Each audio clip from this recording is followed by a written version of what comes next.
Buenas tardes a todos, bienvenidos a nuestro webinario, a nuestro meetup en conjunto con el capítulo de OWASP Medellín y Security Grid. Bienvenidos, hoy tendremos dos presentaciones. La primera es OSINT, Open Source Intelligence, y tendremos Threat Hunting desde el lado del CISO. La primera presentación será hecha por Andrés Roldán y la segunda por Fernando Vela.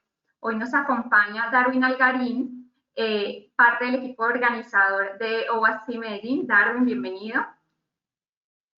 Buenas, muchas gracias. ¿Qué más? Darle la bienvenida a todos por asistir a este segundo evento conjunto entre la comunidad y Security Grid. Súper emocionado que se den este tipo de ambientes para compartir conocimientos sobre seguridad y let's go.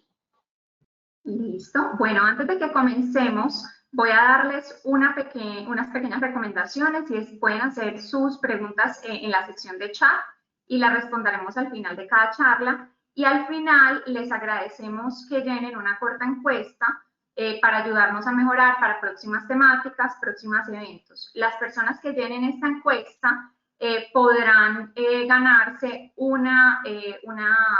rifaremos entre todas las personas que llenen la encuesta un gift card de One Password de $50, que es una bóveda de contraseña. Voy a pasar a darle paso a Andrés. Andrés, bienvenido. Te voy a volver ya a presentar para que puedas empezar con tu charla. Listo, María, gracias. Voy a presentar por acá.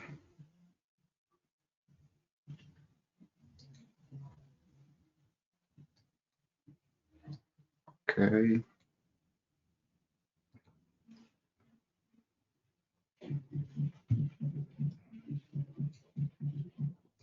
Listo, ahí están viendo la presentación. Así es, sí. Bueno, buenas tardes a todos. ¿Cómo están? Pues yo voy a empezar hoy con la serie de charlas que teníamos preparados para ustedes. Primero me presento, yo soy Andrés Roldán, yo soy Offensive Team Leader de Fluid Attacks. Tengo varias certificaciones en seguridad como SCE, OSWP, OSCP, CRTP, entre otras. Soy especialista de ciberseguridad en la Universidad de Maryland. Llevo 18 años trabajando en Fluid y tengo más de 20 años de experiencia en seguridad. Aquí les dejo mis datos de contacto en caso pues que quieran escribirme o para que conversemos. Entonces, aquí les dejo este dato. Voy a poner esto por acá. La charla que les voy a presentar hoy es una charla que llamamos OSINT, Open Source Intelligence. Lo que vamos a ver en esta charla es primero qué es OSINT, que es todo este tema de Open Source Intelligence. Vamos a ver algunos cuestionamientos éticos importantes que se generan con todo el tema de OSINT e inteligencia. También vamos a mostrar algunas herramientas, cómo funcionan, cómo nos ayudan para encontrar información utilizando conocimiento, indicadores de lo que vamos encontrando y lo que queremos buscar. Y luego vamos a ver cómo podemos armar un perfil utilizando OSINT y haciendo paso a paso, como con un solo indicador, poder lograr armar un perfil completo de una persona. Y finalmente, pues vamos a hablar un poco de defensas, de cómo me puedo proteger de este tema de que me hagan a mí inteligencia. Entonces, pues vamos a empezar con qué es OSINT. OSINT es básicamente las siglas de Open Source Intelligence, pero pues para saber entender un poco más sobre qué es Open Source Intelligence, vamos a definir un poco qué es intelligence o qué es inteligencia. Básicamente la inteligencia, como hemos visto en películas, como hemos visto pues y hemos leído en libros y leído en artículos en línea, sabemos que la inteligencia es un resultado de recolectar, de relacionar y de analizar información. Entonces básicamente es como lo que se logra Después de recolectar información, esa información la obtenemos de ciertas fuentes. Luego de que tenemos esa información, la relacionamos, es decir, bueno, esta información tiene que ver con esta otra, y al final hacemos un análisis completo diciendo identificando patrones o temas importantes que podemos obtener a partir de relacionar la información obtenida. Esto pues es bien sabido, lo utilizan los militares para obtener información del enemigo que pueda ser aprovechable en operaciones tácticas. Entonces, esto lo sabemos, esto lo utilizan todos los militares del mundo. Y básicamente que SOSINT es hacer esta inteligencia de nuevo, pero utilizando fuentes abiertas. Es decir, fuentes de recursos en línea que son gratis en Internet, algunos no son gratis, pero están públicos. Entonces es utilizar estas fuentes que nos permiten hacer análisis de información para hacer la misma inteligencia que siempre se ha hecho de otras formas. Básicamente, hace 50 años, la información que estaba disponible para hacer este tipo de labores de inteligencia utilizando fuentes abiertas era escasa. Por ejemplo, antes de la Segunda Guerra Mundial, la agencia de Estados Unidos, que es el antecesor de la CIA, se llamaba la OSS, Oficina para Asuntos Estratégicos, utilizaba OSINT de una forma utilizando como fuente periódicos o broadcast de radio, en donde interceptaban esta información y, por ejemplo, viendo fotos de cómo una bomba generaba el cráter, sabían qué tipo de tecnología estaba utilizando esa bomba y de esa forma podían hacer inteligencia sobre las tecnologías que los alemanes estaban utilizando para, pues obviamente, poder ganar ventaja competitiva en la Segunda Guerra Mundial. Entonces eran muy escasas las fuentes de información, eran radio, de pronto interceptaciones telefónicas, periódicos, era bastante escasa. Sin embargo, hoy está en todos lados. Digamos que hoy ya el problema es el contrario, ya no es que tenemos poca, sino que tenemos demasiada, y tenemos que saber dónde ir y cuál información puede ser válida, cuál puede ser mentiras y cómo podemos relacionar esa información que vamos encontrando. De hecho, hoy todo el mundo hace OSINT. Así no lo sepamos, todo el mundo hoy hace OSINT. Por ejemplo, para hacer tareas de la universidad, yo voy a un sitio para hacer una investigación que tengo que hacer para la universidad, entonces voy al sitio X. Wikipedia, por ejemplo, es muy común. En Wikipedia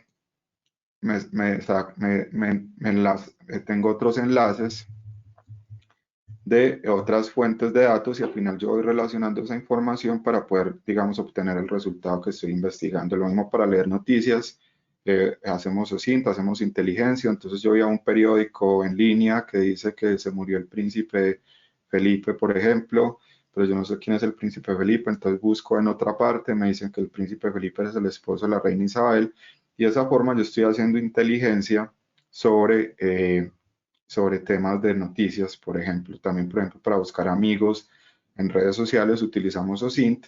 Entonces, básicamente es utilizar las fuentes abiertas que nos permite Internet para relacionar información, analizarla y obtener datos importantes. Hay un tema importante, es que los que venimos del software libre sabemos bien esta diferencia, y es que una cosa es que sean abiertas, es decir, que estén disponibles en Internet, y otra cosa es que sean gratis.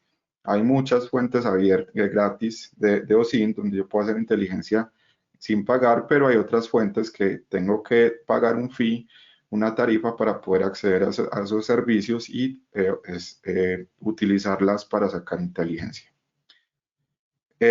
Cuando yo estoy haciendo OSINT es muy importante que yo determine el blanco de lo que yo quiero obtener. Yo no puedo empezar a hacer inteligencia sin saber qué es lo que quiero buscar, pues porque obviamente no va a llegar a ningún resultado. Entonces yo puedo tener como blanco para hacer OSINT, puede ser una organización. Si por ejemplo estamos haciendo un ethical hacking, lo que hacemos en Fluid Attacks, básicamente podemos hacer OSINT para encontrar información de esa organización, qué sitios web tiene disponibles, qué tecnología utiliza, dominios, subdominios, todo ese tipo de información.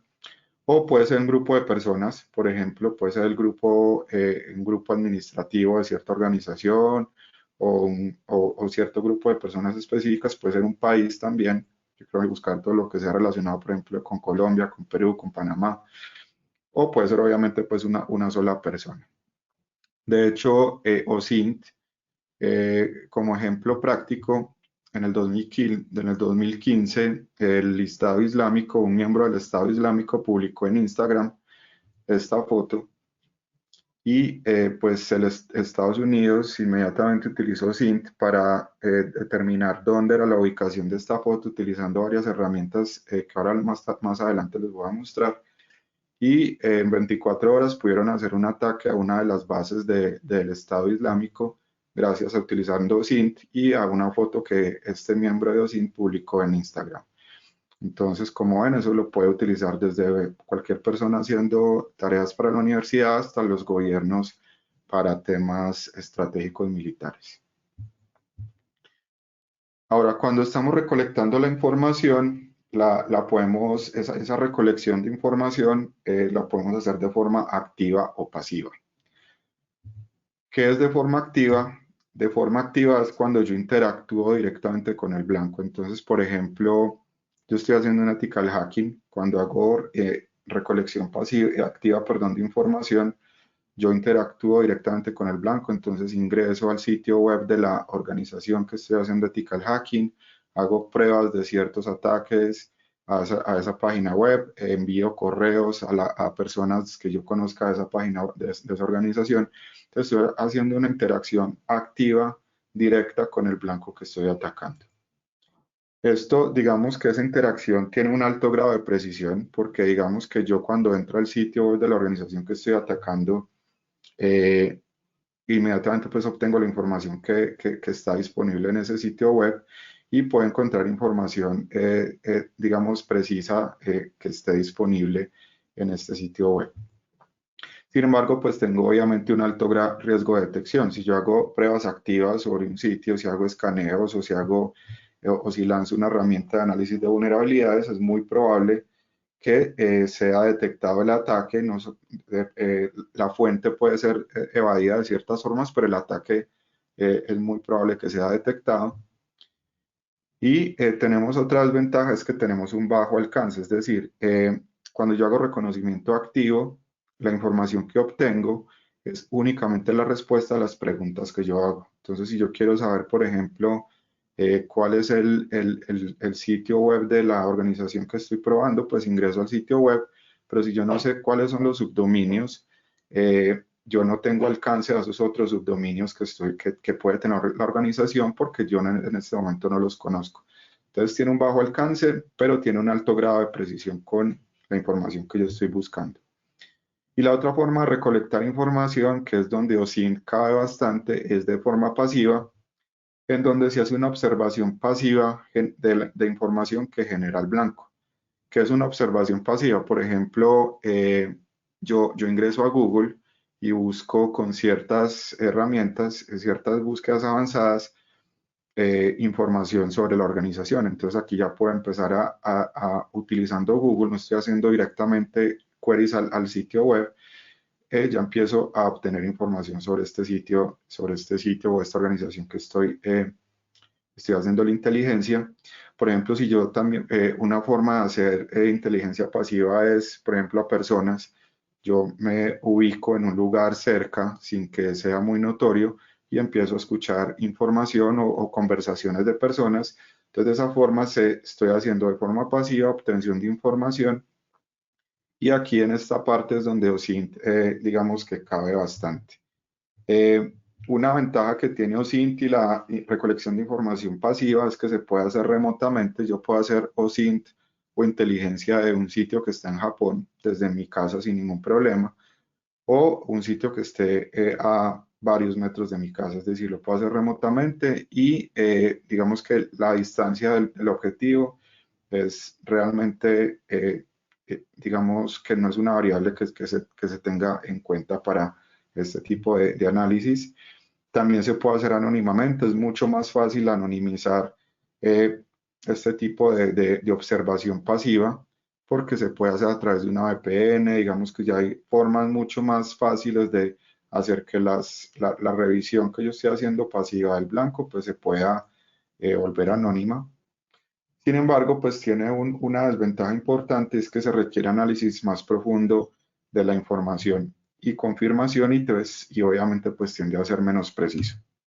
Como un ejemplo práctico, pues para salirme un poco de lo técnico, digamos que, pongamos un ejemplo, por ejemplo, Darwin o María se fueron de paseo para París. Yo supe que ellos se fueron para paseo para París y entonces yo le digo a María, María, ¿cómo te fue? ¿Cómo te fue en el paseo? Entonces estoy haciendo una recolección activa de información sobre el paseo de María a París.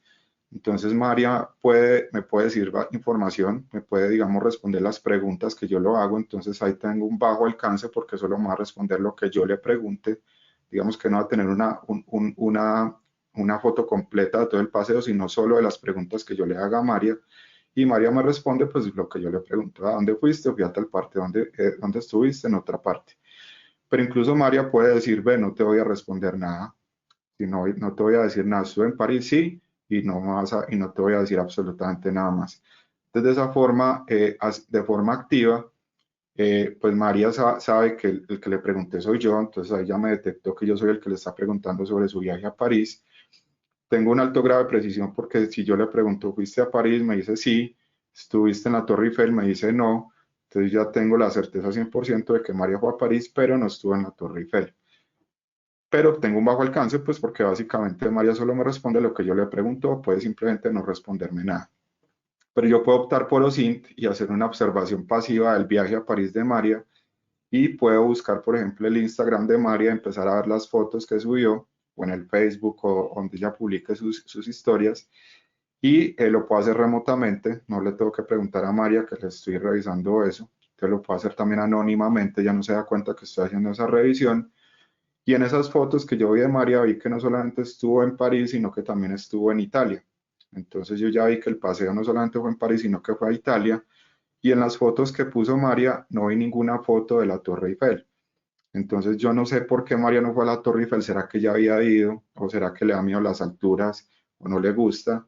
Entonces tengo que hacer un análisis más profundo de por qué María no fue a la Torre Eiffel. Entonces aquí OSINT, por eso se requiere un análisis mucho más profundo de la información que yo estoy recolectando, y por eso si yo no hago ese análisis completo, pues puedo tener un resultado menos preciso. Entonces ambos tipos de recolecciones son importantes hacerlos, y unos tienen una ventaja sobre el otro. Ahora, hablando ya directamente de OSINT, en OSINT se manejan dos términos que son básicamente los más importantes. Lo primero son identificadores. Identificadores son palabras clave únicas que son, por ejemplo, un nombre, un apellido, un email, una compañía, teléfono, IP, usuario, en fin, digamos que una palabra que identifica un tipo de dato único que están asociados a un blanco. ¿Listo? Entonces, por ejemplo, el nombre de la compañía, la URL de la compañía, el nombre de una persona es un identificador, una dirección IP, un correo electrónico es un identificador, y todos están relacionados con un blanco. Y estos identificadores están esparcidos por todo Internet. Entonces, hay identificadores relacionados, por ejemplo, con la compañía X en Instagram, otros relacionados con la compañía X en su DNS, otros en Amazon, por decir algo, si tiene algo en la nube. En fin, digamos que por todo Internet están esparcidos esos identificadores del blanco que yo estoy analizando. Y normalmente cuando estamos haciendo SINT, estamos haciendo inteligencia y haciendo reconocimiento de un blanco, el proceso inicia con pocos identificadores. Eso ocurre mucho en un pentesting de tipo caja negra, que simplemente nos dicen: el blanco que tienes que atacar es compañía X. No nos dicen absolutamente nada más. Entonces, como iniciamos con pocos identificadores, el otro segundo punto súper importante de OSINT es la correlación. Y la correlación se refiere a buscar esos identificadores que ya tenemos por todo Internet, por todas las fuentes abiertas que tenemos acceso, que conocemos, y enlazar esa información similar para descubrir nuevos identificadores. Entonces yo veo que el usuario, por ejemplo, mío en Facebook es Roldán, pero mi cuenta de Twitter, por ejemplo, es Andrés Roldán.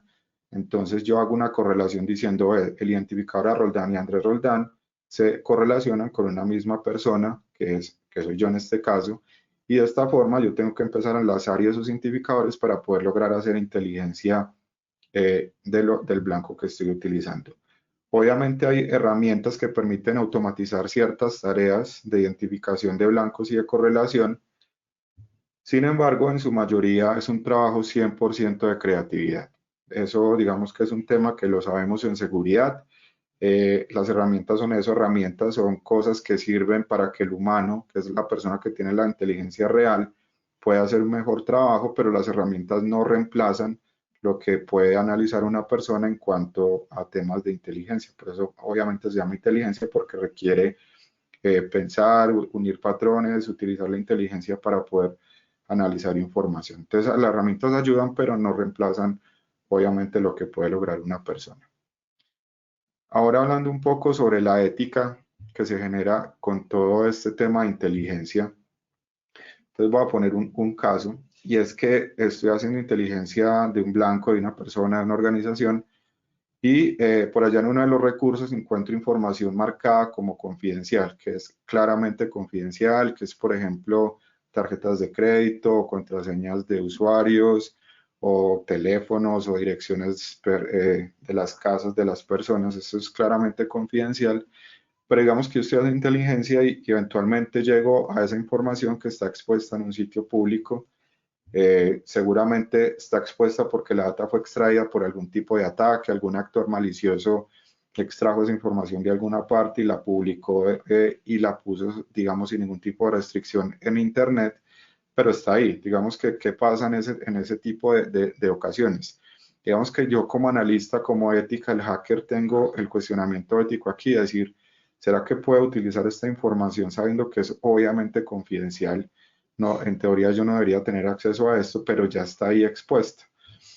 Entonces la pregunta es, ¿la puedo utilizar? Entonces lo que se recomienda es utilícela. Digamos que cuando estoy haciendo este tipo de inteligencia, normalmente es porque alguien nos contrata para hacer esta labor, y lo que se recomienda es utilizar esta información porque igual ya está pública y pues una persona con fines maliciosos igual la utilizaría. Entonces es muy importante mencionarla en el reporte final y simplemente decir la fuente muy exacta desde donde se obtuvo esa información. Entonces los cuestionamientos éticos en inteligencia siempre van a ocurrir, siempre hay un mundo gris ahí sobre qué es confidencial, qué no es confidencial, si lo puedo utilizar es ilegal o no, pero básicamente cuando estamos haciendo un trabajo ético, que es lo que hacemos nosotros, la recomendación es utilizar esa información, pero mencionar desde dónde se obtuvo esa información que se encontró. Ahora voy a pasar a un poco de herramientas de OSINT. Entonces, para que revisemos obviamente cómo funciona todo este tema. Entonces, ya vimos que OSINT básicamente se basa en enumerar y correlacionar, enumerar identificadores y correlacionar esos identificadores. Y para eso tenemos varias herramientas. Básicamente lo que se requiere es un dispositivo con internet, porque todo lo que vamos a utilizar es, digamos que no se requiere en su mayoría contar con un dispositivo específico de hardware diferente.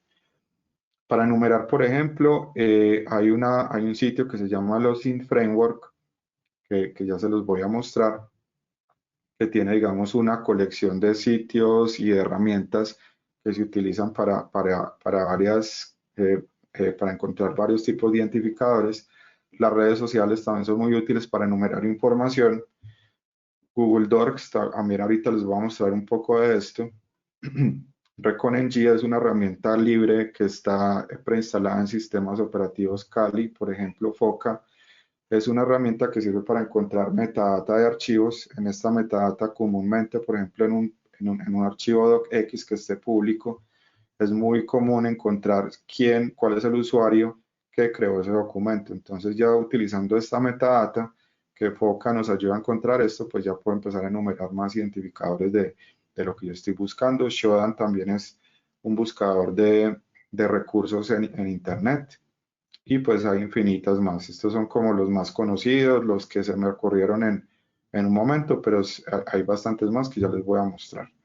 Y para correlacionar, digamos que la herramienta la más conocida, la que básicamente como la herramienta de facto para esto se llama Maltego, que es una herramienta que tiene una versión gratis y una versión paga, y básicamente hace lo que les dije ahora, es toma identificadores de varios sitios y dice que el usuario Roldán de Facebook, que es el mismo usuario Andrés Roldán de Twitter, los correlaciona y los pone como una entidad única. Entonces esto lo hace Maltego utilizando obviamente intervención humana, pero es bastante útil para hacer este tipo de correlación, y ReconNG pues también hace una serie de correlaciones también.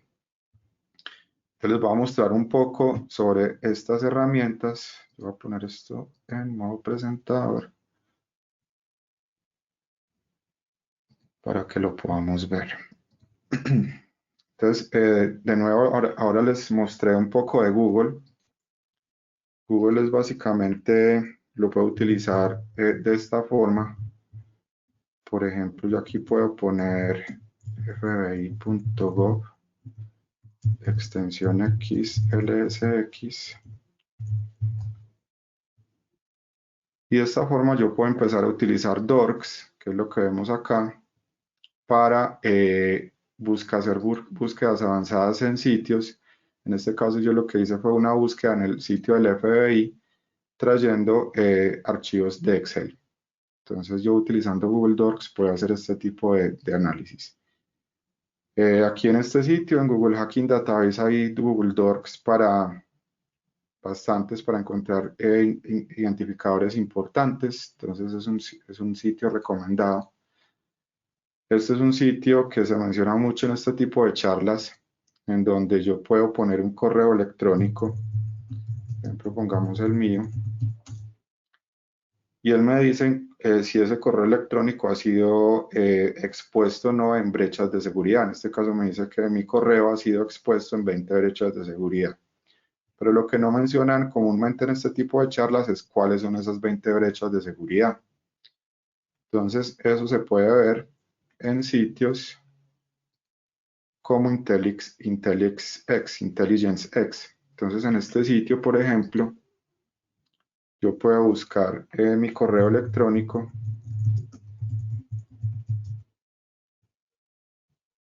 y me va a decir cuáles son realmente las brechas en donde mi correo estuvo expuesto. Como vemos por acá, hay brechas en donde hay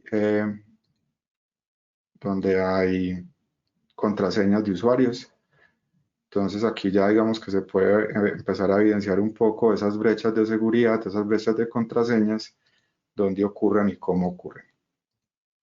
Aquí pues hay otra serie de herramientas importantes que sirven para todo el tema de OSINT. Ya en un momento les voy a mostrar algunas de ellas, pero pues les dejo esto como referencia también, porque esta presentación pues se las enviamos a todas las personas que nos ayuden con la encuesta final, y pues es una buena referencia para este tipo de cosas. Igualmente para las brechas, aquí digamos que hay otro montón ya específicamente de brechas de seguridad. Como ven, hay muchas en internet. Entonces, esto se los dejo pues como referencias. Ya les mostré un poco de Intelligence X, por ejemplo. Hace poco aquí en Colombia se filtró alguna serie de contraseñas del ejército, y pues aquí también se pueden ver algunas de esas contraseñas expuestas utilizando Intelligence X. Por ejemplo, en PoundDB, aquí les muestro un GIF, que es otro sitio para ver fugas. Aquí estoy buscando todos los correos electrónicos que empiecen por Andrés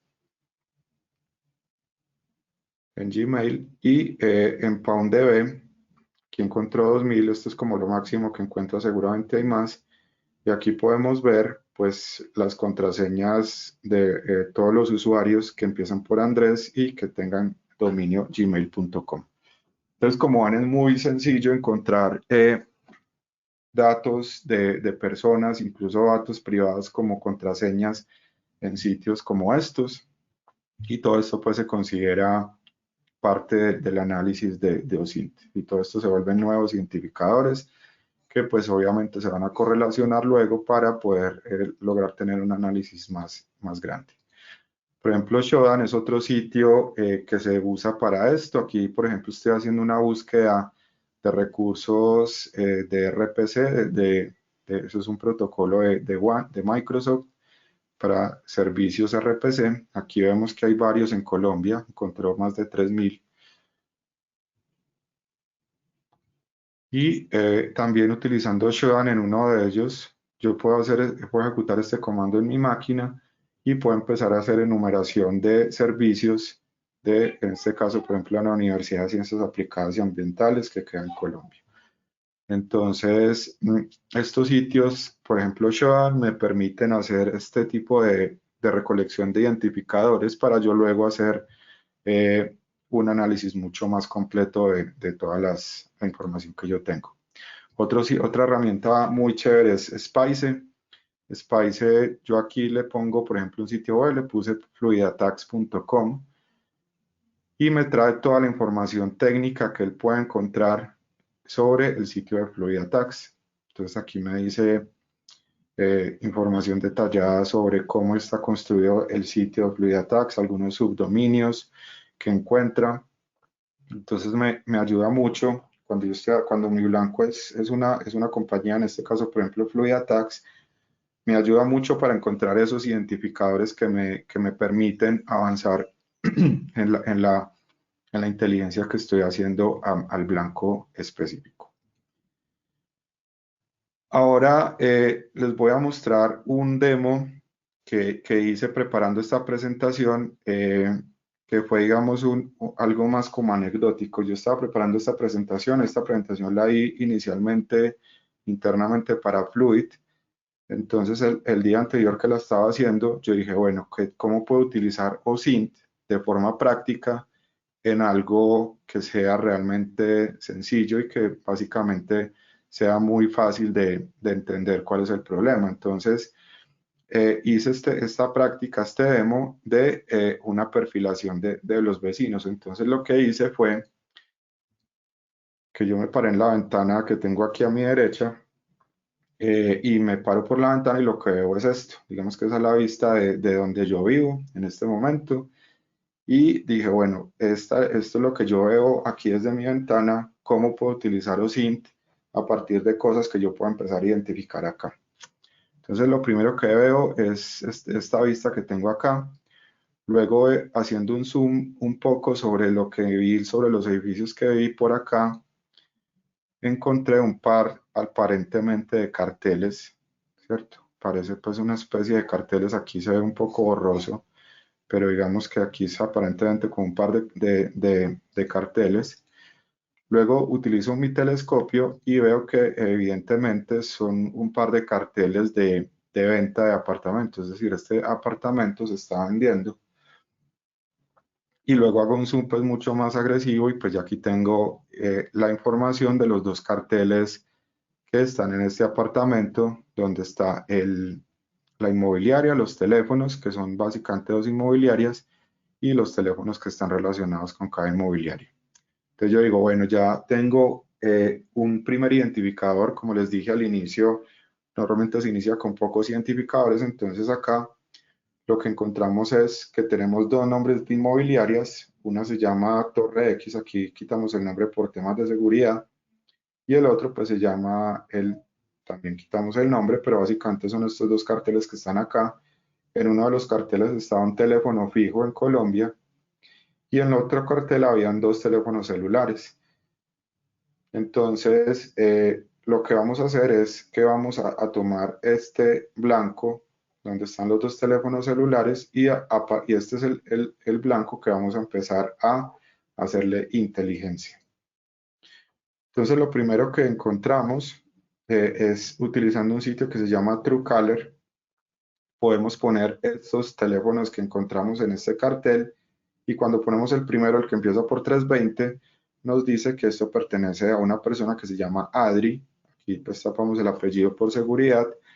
Y cuando ponemos el teléfono que empieza por 310-833, lo ponemos acá y nos dice que pertenece a una persona que se llama Liliana, que pues aquí también tapamos su apellido por seguridad.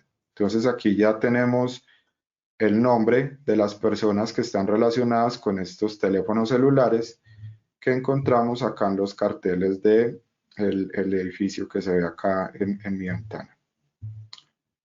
Entonces, como de Liliana encontramos no solo el celular y el nombre, sino que adicionalmente tenemos un correo electrónico, entonces vamos a utilizar a Liliana como blanco. De nuevo les mencioné que es muy importante identificar el blanco para poder hacer inteligencia efectiva a lo que estamos buscando y no desviarnos por caminos que no se necesitan. Entonces, el blanco nuestro hoy va a ser Liliana, que es la que vemos acá.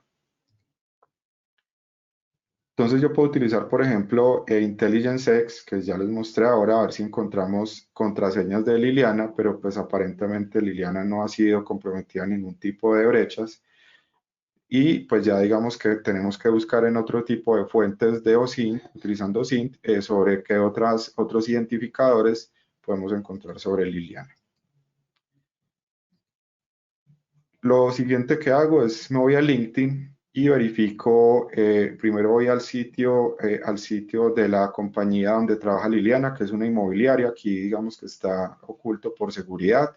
Busco en los empleados y en los empleados encuentro a Liliana con el apellido que ya encontré anteriormente y encontramos acá información importante. Ya sabemos que Liliana es un asesor en propiedad raíz y que trabaja en esta inmobiliaria desde junio del 2017, es decir, que lleva 4 años trabajando allá. Entonces ya vamos encontrando nuevos identificadores a partir de fuentes abiertas, en este caso LinkedIn, que me entrega esta información. Ahora yo me voy al sitio web de la inmobiliaria que encontré y por allá en la parte de contacto encuentro esta información que me dice cuál es el celular de la compañía, pero además me dice cuál es la dirección exacta donde está ubicada la compañía. Entonces, de esta forma yo ya sé en qué parte físicamente Liliana trabaja. Ya sé su número celular, dónde trabaja, cuánto lleva trabajando y qué cargo tiene en esta inmobiliaria y sé dónde específicamente la podría encontrar. Luego me voy al sitio, me voy a Facebook. En Facebook encuentro también el sitio web relacionado con esta inmobiliaria y me voy a los reviews de este sitio. Entonces tiene varios reviews, pero salta a la vista uno que lo hace una Adriana. Si se acuerdan, al inicio encontramos 2 teléfonos, el de Liliana y el de una persona que se llamaba Adri. Entonces esta Adriana tiene el mismo apellido del Adri que encontré en uno de los teléfonos que tengo por allá. Entonces digamos que ya vamos por buen camino porque he encontrado información relacionada con identificadores anteriores. Entonces ya encontré a Adriana relacionada con la inmobiliaria que estoy buscando acá. Luego si le doy clic al perfil de Adriana, encuentro la foto de Adriana, entonces ya le tengo la primera cara a uno de los teléfonos que encontré mirando por la ventana en una de las inmobiliarias que tienen esos teléfonos. Ahora, revisando los amigos de Adriana, perdón, encontré que Adriana los amigos los tiene públicos. Esto es algo que se puede configurar para que no sea así. Sin embargo, Adriana no lo ha hecho, entonces yo puedo revisar cuáles son sus amigos en Facebook y uno de ellos es pues efectivamente Liliana, que es nuestro blanco de inteligencia que estamos buscando. Entonces ingreso al perfil de Liliana, aquí ya lo encontré, y Liliana encuentro varias fotos. Una de ellas tiene a 3 mujeres que también las tapamos por seguridad y a un señor, pero yo no sé cuál es Liliana. Digamos que encontramos 3 mujeres, pero no sé cuál de las 3 mujeres puede ser Liliana.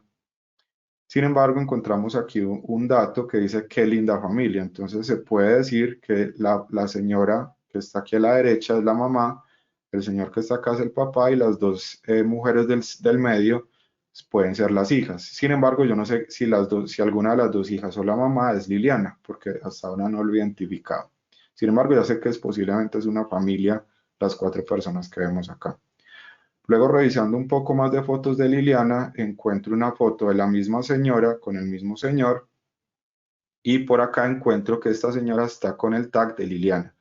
Entonces, de esta forma ya le encontramos una cara a Liliana y podemos decir que Liliana es la señora que vemos acá. Entonces ya sabemos que esta señora es Liliana, pero no sabemos cómo se llama el señor, no sabemos cómo se llama ninguna de las dos hijas, pero ya le tenemos una cara a Liliana también. Luego busco en los amigos de Liliana, que de nuevo los tiene públicos, y Liliana tiene un apellido específico, entonces yo lo que hago es buscar por ese apellido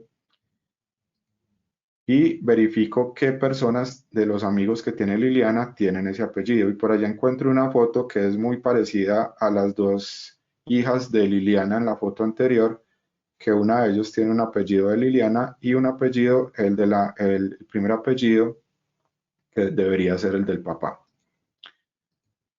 Entonces, de esta forma busco todas las personas en los amigos de Liliana que tengan el apellido del papá, es decir, el primer apellido de Valentina, y de esta forma encuentro una foto que es esta, que es de un señor que es Luis y el primer apellido de Valentina. Entonces, de esta forma ya puedo identificar cuáles son las personas de la foto y ya puedo saber que la señora se llama Liliana, el señor se llama Luis, la primera hija se llama Valentina y en otra foto estaba tagueada la otra hija que se llama Isabela.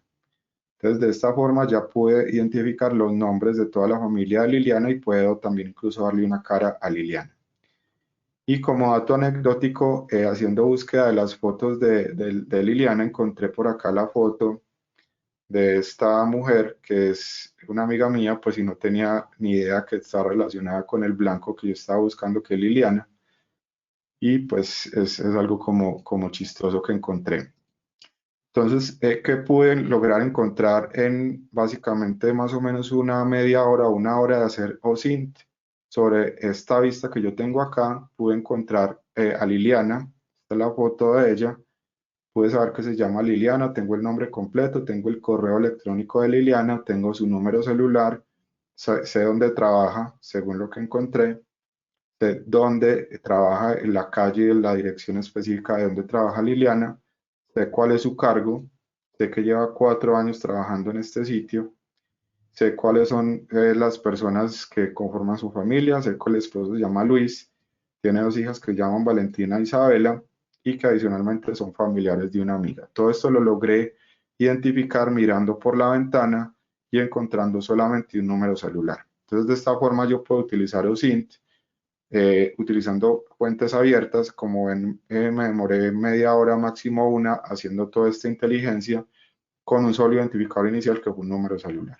Entonces, es bastante útil utilizar este tipo de metodologías para hacer inteligencia de personas o sitios o organizaciones que yo estoy buscando. Ahora, ¿cómo me defiendo de esto? ¿Cómo, digamos, que Liliana pudo haber limitado que yo hubiera encontrado todo este tipo de cosas? La primera defensa es el eliminar información, que básicamente esto limita indicadores. Y aquí hay una pregunta importante que les dejo y es ¿cuántas redes sociales están utilizando hoy?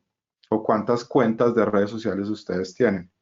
Yo, por ejemplo, personalmente utilizo 3 redes sociales bastante, que son LinkedIn, Instagram y Twitter, pero pues tengo cuentas, por ejemplo, en Facebook y tengo cuentas seguramente en otras redes sociales.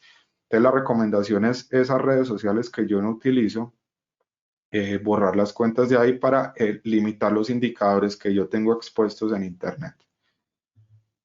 Adicionalmente, limite el acceso a sus perfiles de redes sociales. Como vieron, Adriana y Liliana tenían los amigos públicos en Facebook y de esa forma yo pude identificar mucha más información, muchos más indicadores sobre estas personas que me permitieron tener un perfil completo. Entonces yo puedo hacer una configuración, yo puedo asegurar, perdón, este tipo de cosas en las redes sociales para evitar que una persona haga lo que yo hice con Adriana y con Liliana.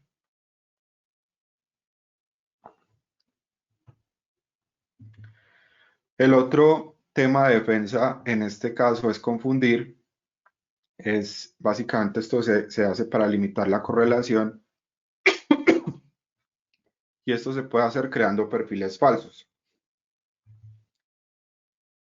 y subiendo información con metadata falsa.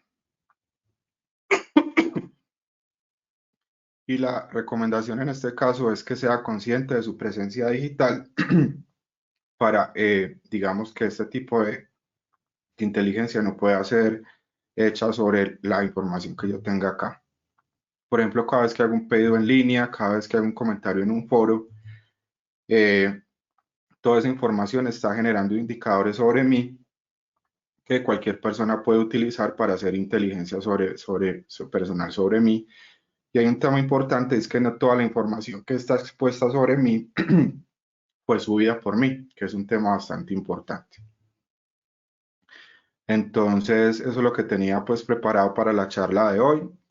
No sé si María, tenemos algunas preguntas. Tenemos algunas preguntas.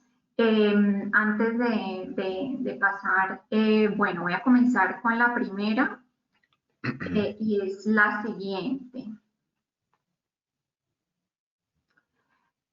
Buen día. ¿En qué herramientas nos podemos apoyar para hacer OSINT en cacería de amenazas?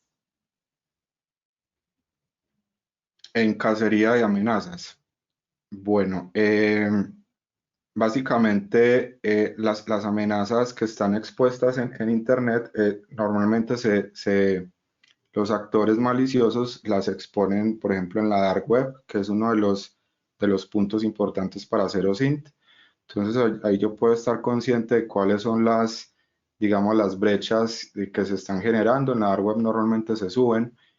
También hay, por ejemplo, perfiles en Twitter que normalmente están siempre pendientes de amenazas nuevas, de malware nuevo, de exploits o de vulnerabilidades zero day que pueden ser aprovechadas por malware y dicen o informan a la comunidad sobre malware que se esté generando con este tipo de vulnerabilidades. Entonces es básicamente recomendar seguir este tipo de perfiles en Twitter que están, digamos, especializados en eso, en buscar este tipo de ataques que se van generando día a día utilizando pues malware, temas de ransomware y cosas por el estilo. Entonces es básicamente temas de redes sociales, dark web y pues algunos de los enlaces que les tengo en la presentación que pueden ser útiles también para esto.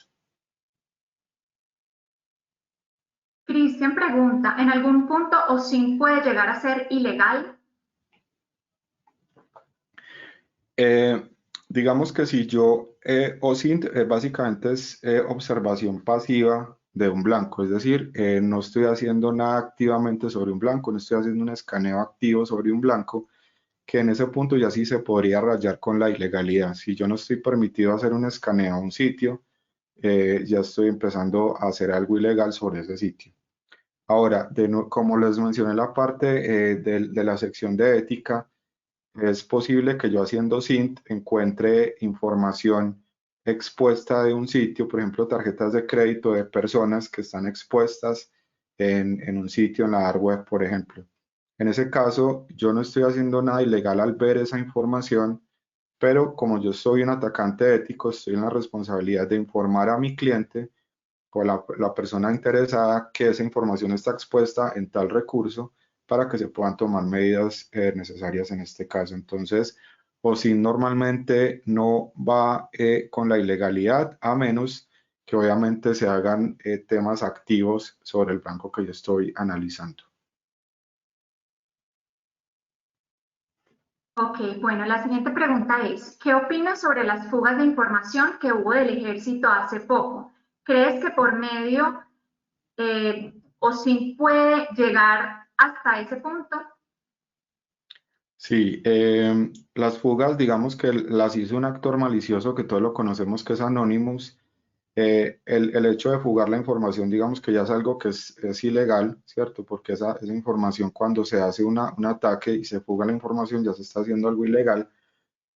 Pero el hecho de que ya esté públicamente en Internet y acceder a esa información hace que, por ejemplo, la víctima, en este caso que fue el ejército, tenga la responsabilidad de primero parchar sus sistemas para evitar que esto vuelva a ocurrir y también gestionar que esa información sea dada de baja de los sitios públicos que están, si es posible, obviamente, si no está en un sitio, pues obviamente que no se tenga injerencia.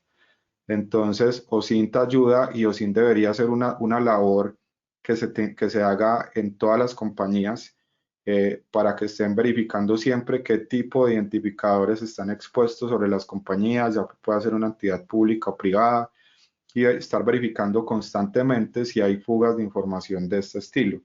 Y debería ser un proceso continuo, ya sea internamente o contratado, por ejemplo, con una compañía como FluidaTax que está monitoreando ese tipo de cosas a través de ethical hacking, y eso se reporta obviamente al interesado y debería ser parte de un proceso de remediación. Entonces, es un tema importante hacerlo. Incluso recomiendo también personalmente hacer este tipo de análisis que yo hice con Liliana, hacerlo ustedes mismos para su información o información de familiares para ver qué tan expuestos están. Uno no se da cuenta de qué tan expuesto está hasta que uno hace este tipo de análisis. Mario nos pregunta, buenas tardes Andrés, ¿qué tanta información entrega un usuario de Truecaller y cómo puede usar esta herramienta sin exponer información personal? Sí, básicamente con este tipo de redes sociales o Truecaller, por ejemplo, y con cualquier red social, mi recomendación es siempre estar consciente de lo que yo estoy exponiendo. En Truecaller yo puedo poner mucha información, pero yo la tengo que poner manualmente. Puedo poner, por ejemplo, el correo electrónico, donde vivo, donde trabajo, teléfonos adicionales al que está expuesto, pero entonces lo tengo que poner yo activamente. Si yo estoy consciente de que lo estoy poniendo y que quiero que la persona que me busque encuentre esa información de mí, no hay ningún problema. Es lo mismo con las redes sociales. Yo nunca recomiendo cierren todas las redes sociales. Por ejemplo, que cierren WhatsApp, que cierren Facebook, eso yo no lo recomiendo, a menos de que uno sea consciente, pues obviamente de que la información que está ahí, pues puede tener cierto grado de exposición y pues obviamente yo asegurar esa información que está expuesta. Entonces, Truecaller es un sitio que es bien importante para hacer esa búsqueda reversa de un teléfono, encontrar el nombre, que fue lo que hicimos inicialmente, pero hay que estar consciente de que cuando yo hago ese tipo de cosas, cuando yo me registro en este tipo de sitios, ya estoy poniendo información expuesta sobre mí en este tipo de plataformas. Yo, por ejemplo, lo hago y estoy, digamos, consciente del tema y pues sé cuáles son los riesgos de tenerlo, pero digamos que los asumo sin ningún problema. Luis nos pregunta cuál aplicación usa para reunir toda la información recolectada y generar reportes detallados y ejecutivos. Sí, de nuevo, Maltego es una herramienta que sirve para hacer esta correlación. Maltego sirve incluso para automatizar búsqueda de ciertos identificadores en ciertos sitios y lo que se recomienda es, de nuevo, utilizar Maltego, ayuda bastante, pero toda la inteligencia importante se hace a través de personas y se debe hacer un informe detallado, escrito, sobre no solamente lo que entrega Maltego, sino sobre el uso de varias herramientas y una correlación ya mucho más de alto nivel. Entonces, es obviamente apoyarse en herramientas como Maltego, como ReconNG, por ejemplo, pero el análisis de esa información debería ser manual y debería ser expuesto, debería ser generado por la persona que hizo el análisis y la inteligencia. Bueno, hemos llegado al final de esta sesión. Voy a aprovechar para compartirles el código QR para que puedan dar su feedback acerca de la presentación. Recuerden que al llenar esta corta encuesta pueden participar en la rifa de un gift card de OnePassword por $50. Hola, ¿cómo están? Gracias por la invitación. El día de hoy vamos a hablar acerca de threat hunting desde el lado del CISO. Bueno, ¿quién soy yo? Soy magíster en seguridad de la información, apasionado por la investigación en temas de ciberseguridad, ciberinteligencia. Tengo un diplomado en seguridad ofensiva, soy consultor de seguridad de la información con varios años de experiencia en ethical hacking, pentesting, análisis forense, threat hunting, threat intelligence, SOC, BSOC, CECIR, incident response, entre otros. He sido speaker y organizador de diferentes eventos de ciberseguridad y ciberinteligencia. Soy miembro de algunos grupos, de algunas comunidades, como es OWASP, Human Hacking, iSecurity, Dragon Jar. Bueno, aquí están mis redes sociales. Si luego de la charla tienen alguna duda, alguna consulta, me pueden escribir. También he trabajado con NetSat o desde acá he trabajado con KrakenSec, ¿sí? Algunos temas de ciberseguridad. Bueno, ¿cuál es la agenda del día de hoy? ¿Qué es Threat Hunting? Visión del CISO y Threat Hunting, actividades del CISO, errores comunes del CISO, ciclo de vida del Threat Hunting, insumos para detectar ciberataques, Threat Hunting y estrategias del CISO, herramientas, lecciones aprendidas y unos par de demos. ¿Ok? Entonces empezamos. ¿Qué es Threat Hunting? Primero empecemos desde lo más básico. Es el proceso proactivo e interactivo de análisis sobre el comportamiento y búsqueda de eventos anómalos en el sistema. ¿Ok? Entonces, es aquel que analiza todo el funcionamiento anómalo que se nos presenta en los sistemas como lentitud, como latencia al momento de realizar alguna comunicación, envíos de información desde nuestro portal web hacia algún otro servicio. Pero y entonces, ¿cuál es la visión del CISO y el Threat Hunting? ¿Cómo se fusionan esos? La visión del CISO se divide en tres aspectos fundamentales, que es el lado operativo, táctico y estratégico. ¿Sí? Así es donde va a atacar o va a trabajar el CISO. Entonces, para el Threat Hunting, ¿cómo lo maneja? Primero, se tiene desde el lado tecnológico, que es el que implementa las herramientas tecnológicas para dar solución a la organización. Pero también está el lado del guardián. ¿Quién es el guardián? El que va a salvaguardar todos los activos de información que tenemos. Tenemos el consultor o el consejero que nos puede ayudar a tener la visión táctica de cómo vamos a trabajar, cómo vamos a tener las herramientas, por un lado, ¿sí? Vamos a poder con estas herramientas guardar o salvaguardar nuestra información, ¿sí? Para generar estrategias con la alta gerencia, quienes ellos son los que van a tomar decisiones. Nosotros les vamos a decir, tenemos estas herramientas desde el lado del CISO, nosotros tenemos estas herramientas, vamos a proteger esta información usando estos parámetros o estas directrices desde el lado táctico y operativo para generar indicadores y puedan tomar decisiones desde el lado estratégico. Ok, muy interesante, pero entonces, ¿cuál es la actividad del CISO? ¿Cuál es la actividad para poder manejar un tema de Threat Hunting? La actividad de un CISO es identificar, proteger, detectar, responder y recuperar frente a una amenaza, para luego informar y generar los indicadores, ¿sí? Pero y entonces, ¿por qué lo hace o por qué el CISO está metido en esto si es el que va a generar las estrategias? Porque él tiene que considerar esto. Primero, que un ciberataque efectivo dura, en algunos textos dice 200 o 216 días, ¿sí? En ser detectado dentro de nuestra organización.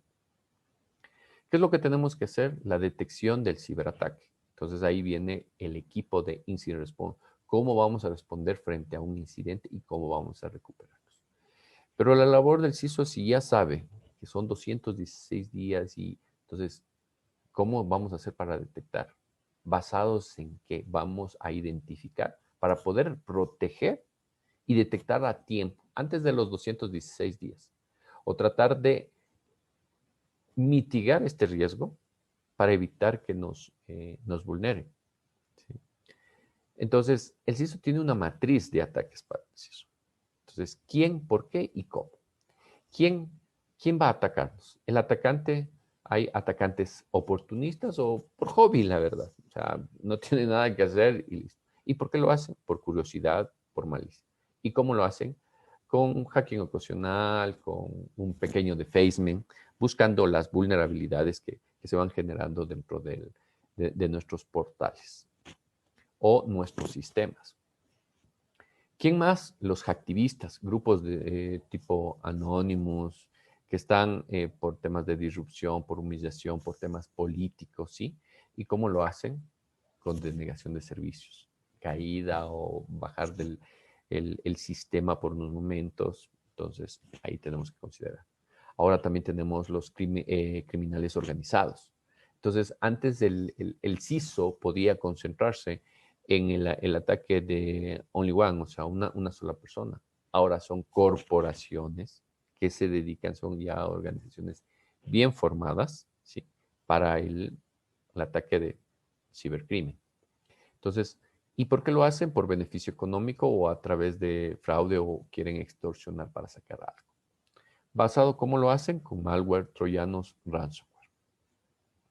También tenemos amenazas persistentes avanzadas, como el robo de propiedad intelectual, espionaje, que se ha dado últimamente en diferentes países que ahorita están manejando ese tema en el lado europeo por un tema de espionaje. Entonces están ahí litigando algo en particular.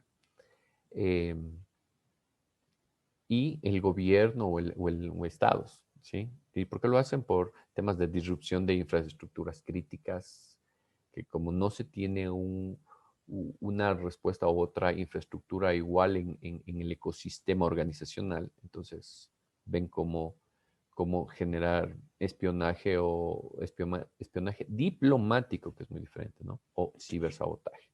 ¿Por qué? Para fines de los estados. Entonces, aquí tenemos que considerar una cosa. Tenemos que ver que hacia acá, hacia el lado son ataques regulares. Normalmente vamos a encontrar estos ataques, ¿ya?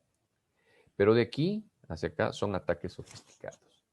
Ya son equipos o organizaciones que están dedicadas a esto, ¿sí? ¿A qué? A los ciberataques, a las ciberamenazas. Entonces, aquí está el labor del CISO.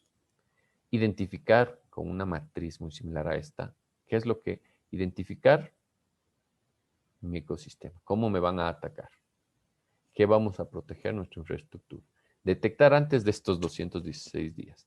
Pero si ya estamos aquí adentro, ¿cómo vamos a responder y recuperar, ¿sí? Frente a un incident response? Y luego, ¿cómo vamos a informar y cuáles son nuestras medidas o lecciones aprendidas? Entonces, la actividad del CISO es también conocer los nuevos ciberataques. Esta información fue tomada de este tema de aquí, fue de Garden, que nos hablaba acerca de los nuevos ataques, compliance, los riesgos de compliance, cybersecurity, riesgos de ejecución de negocios, de empleo, temas financieros, la competición, disrupción económica, la misma disrupción digital ahora que tenemos por el tema de la pandemia que se ha dado, cambios de marca, disrupción industrial, ecosistemas de la salud. Entonces, son muchos riesgos. El CISO, la actividad del CISO es conocer todo lo que está pasando afuera, ¿sí? ¿Cuáles son los nuevos riesgos en los que puede afrontar la organización? Sí, pero es que mi organización no es, digamos, es un banco. Entonces, mi organización no es de la salud. Sí. Pero hay temas regulatorios, temas de riesgos de compliance, que se tiene que sí o sí cumplir. Por ejemplo, acá en Ecuador, recién salió la nueva ley de protección de datos. Entonces, es un tema, un riesgo que no se lo ha manejado. Entonces, recién estamos manejando ese tema. Temas de cybersecurity. Eso en algunos lados está ya considerado como una pandemia, que esta pandemia no va a pasar, que esta pandemia se va a mantener. Entonces, ya seas un retail, seas del lado financiero, de salud, de educación, vas a tener estos riesgos. Entonces, es un 48% basados para el año 2020. Adicional, nosotros, ¿qué tiene que saber? ¿Cuál es la actividad del CISO? Es conocer su infraestructura. Saber si es que cuál es la comunicación, cuál es el lado, ¿sí? el data flow, cómo fluye la información con la red corporativa, con las redes o las islas que se tienen por fuera, la administración, el cloud. Entonces tiene que saber todo el flujo de data, de dónde va, qué se protege, qué no se protege, dónde está, en qué red está, ¿sí? Porque es donde se va a generar que si conoce bien su ecosistema, va a poder generar mejores controles. Estos controles nos van a ayudar a ¿qué? A mejorar, ¿sí?, nuestra seguridad y mitigar el riesgo que tenemos. ¿Cuáles son los errores comunes del CISO? Asumir y confiar.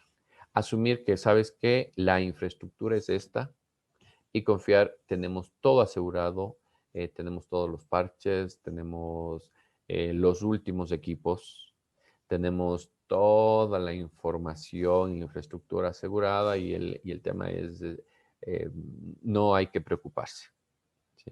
Entonces, asumimos que nosotros somos una organización que tenemos todos los juguetes, todos los fierros o nuestro ecosistema está asegurado, ¿sí? Y no va a pasar absolutamente nada. Es correcto, siempre y cuando nosotros controlaríamos el Internet. Pero nosotros no controlamos el Internet. Nosotros podemos controlar nuestra infraestructura. Y así pueden generarse fallos humanos, fallos que no tienen que ver con el tema de hackeo o de vulneración. Se dañó un disco y no estaban preparados y toda la información se tenía únicamente en ese disco y no había backups de recuperación o almacenamiento.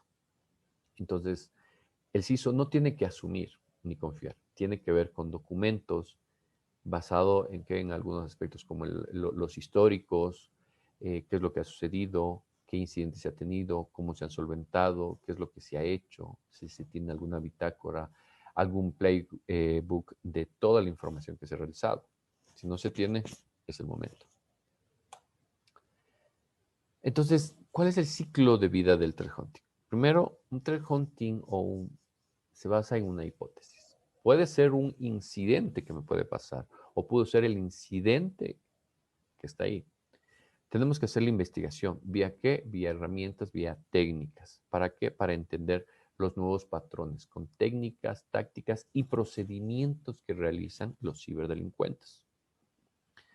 Para llegar a un análisis, y este análisis nos va a ayudar a informar y enriquecer generando indicadores de compromiso para lograr mitigar. Pero, ¿y todo esto? ¿De dónde saco esta información? Porque yo soy nuevo, yo estoy en el lado del CISO. Sí, pero ¿cómo saco? Con la experiencia humana. Tienes que tener técnicos, tienes que tener ya gente que trabajó en la organización antes que ti y debe entregarte esa información. ¿Qué ha pasado? ¿Qué incidentes han tenido? ¿Se han tenido muy similares? ¿No se los han tenido? ¿Qué informes? No se los ha tenido. Entonces, si no tienen informes, es el momento de empezar a documentar. ¿Basado en qué? En las políticas de seguridad que se tienen. Si no se tiene, también es el momento y ahí está el labor del CISO. La data histórica, ¿qué tenemos en la data histórica? ¿Qué es lo que ha pasado en nuestra infraestructura? ¿Ha habido alguna vulneración? No. ¿Qué es lo que ha sucedido? Threat Intelligence, ¿qué indicadores nomás de compromiso hemos obtenido? ¿Cómo se los ha analizado? Las operaciones que se tiene 24/7, los 365 días, que es la labor del CISO. O sea, sí, pero nunca va a descansar. No, sí descansa el CISO. ¿Ya? Pero tiene que estar con un equipo que va a estar monitoreando. Sí, pero mi infraestructura no es tan grande como para estar monitoreándola 24/7 porque yo no doy labor o no doy servicio las 24 horas. Correcto. Pero tenemos que considerar que un ciberatacante no va a esperar que sea a las 8 de la mañana para empezar a atacar. ¿Cuándo nos va a atacar? ¿Cuándo nos va a dar el golpe preciso? De pronto un 1 de enero o un 31 de diciembre a las 12 de la noche. Es el momento ideal. ¿Para qué? Para explotar una vulnerabilidad. Entonces, tomando esto, teniendo ya históricos y basados en estos, ya podemos sacar nuestras hipótesis y empezar a hacer las investigaciones, viendo de dónde han venido sus tácticas, técnicas y procedimiento para hacer la analítica que corresponde para evitar la vulneración o el fuera de servicio que nos van a dejar. Entonces nosotros necesitamos tener la continuidad. ¿Qué está encargado el CISO con todo esto? Es la casa de amenazas, ¿sí? Para dar la continuidad del negocio. No puede nuestro negocio pararse. Sí, no damos las 24 horas, pero es negado o no es viable por la parte de la gerencia que nuestro servicio se detenga. Entonces, esa es la razón de ser de una empresa. Entonces, ahí está el CISO. Ahora, pero ¿qué insumos para hacer nuestras hipótesis? ¿Qué insumos nomás tenemos? Bueno, aquí tengo algunos datos. Tenemos los indicadores de compromiso y los indicadores de ataque, los IOC y los IOA. Donde los indicadores de compromiso tenemos los valores de hash, direcciones IP, nombres de dominios, artefactos de red y host y herramientas y las técnicas, tácticas y procedimientos. Esto fue tomado de INCIBE. Hablaba acerca de que este tema de aquí es un ataque superficial. Sí, tomaba valores de hash, direcciones IP o que saque información nuestra sin afectación, o nombres de dominio es algo inocente donde se puede sacar. Pero si ya tenemos artefactos de red y host que nos empiezan a fastidiar o a comprometer, es un tema molestoso. Si ya utilizan herramientas, ya no son ni scripts, ni pequeños artefactos, ya es un tema desafiante. Y si ya tienen técnicas, tácticas y procedimientos, es algo malvado, es algo dirigido. ¿Sí? Pero nosotros no tenemos que ver que solo tenemos los IOC, los indicadores de compromiso, que vamos a analizar desde el lado de Trade Intelligence, ¿sí? Nos va a ayudar para ir alimentando. También tenemos los indicadores de ataque. ¿Y cuáles son los indicadores de ataque? Son los indicadores de compromiso que analizan los IOC, el riesgo, la información contextual, por qué, cómo así, conocer qué es lo que está pasando. No te entiendo, ¿qué quieres decir? Los IOC podemos considerar los malware, las firmas, los exploits, las vulnerabilidades, las IPs, esos son los IOC. Y los IOAs son códigos de ejecución, persistencias, comando y control, movimiento lateral. Para hacerlas más específico, los IOC son temas reactivos a indicadores de compromiso. Ya me atacaron, ya me dieron. Y los proactivos son indicadores proactivos en tiempo real. Nosotros podemos ver que están ejecutándose, podemos hacer un análisis dinámico de cómo nos están afectando a nuestra organización. ¿Sí? Pero ¿y cómo hacemos esto? Entonces ya vamos a ir viendo que sí, tenemos los IOC y los IOAs. Entonces vamos ahí. Para llegar a esto, tenemos que empezar a pensar como humano. ¿Sí? Aquí tenemos un método que es el Cyber Kill Change, ¿sí? Que es el reconocimiento, la entrega, la explotación, la instalación, comando y control y acciones. Pero este método, este framework, ¿basado en qué o de dónde se lo obtiene, de cómo trabaja? Primero, van a atacar al eslabón más débil. ¿Sí? Pero muchos dicen el eslabón más débil es el usuario, y es correcto. Primero es el ser humano, pero es el usuario de la organización, sí. Pero es un usuario que no está capacitado. Ahí viene la parte del CISO. El CISO tiene que capacitar, concientizar a los usuarios de la organización. ¿Para qué? Para que no nos afecte y no sea como esta cadena que se rompe. Adicional, no solo son ellos, también son los proveedores. Muchas veces nosotros confiamos mucho en los proveedores. Y los proveedores sí llegan y nos entregan la mejor herramienta. Y muchas veces los que vienen a entregarnos o el proveedor que viene acá viene el comercial. Y el comercial nos ofrece maravillas, Y ahí viene la discriminación del CISO.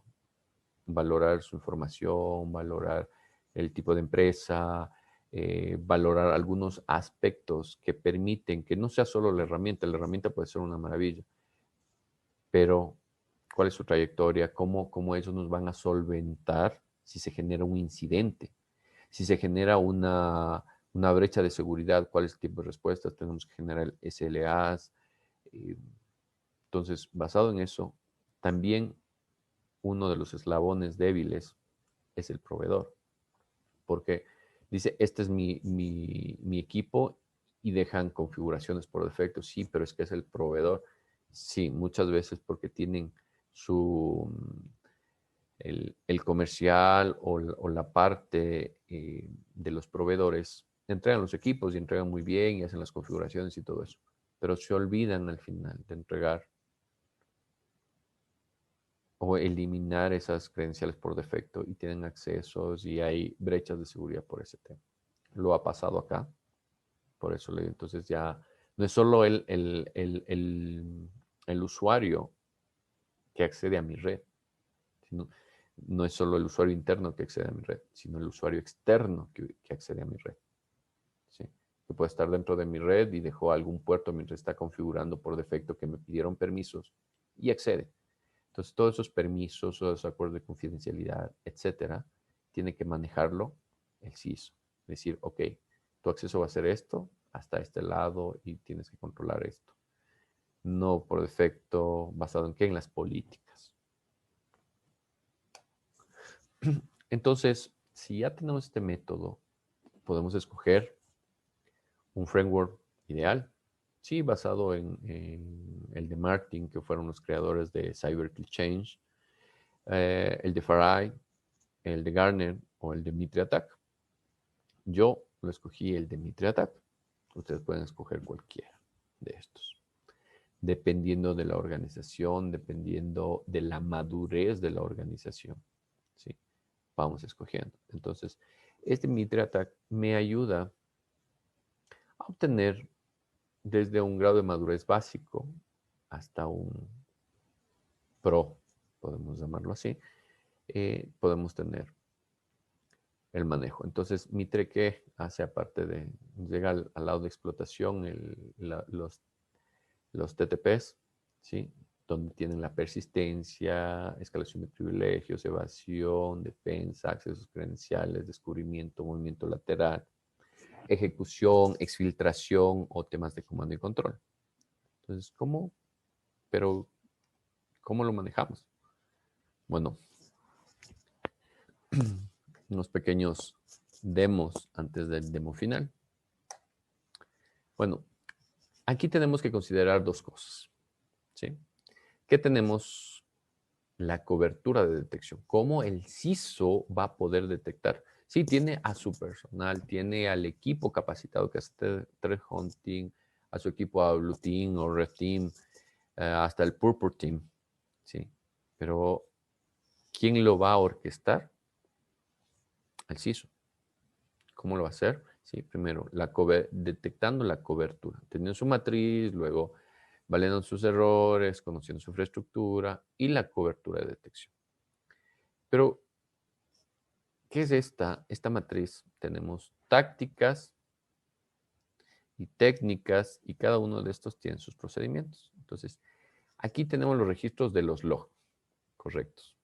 Si queremos evaluar nuestra cobertura de detección general en nuestra infraestructura. Primero debemos evaluar qué cobertura de ataque podemos detectar con los registros de los logs que actualmente estamos generando, ¿sí? Entonces, déjenme ver si podemos cambiarnos a la siguiente para ver el log.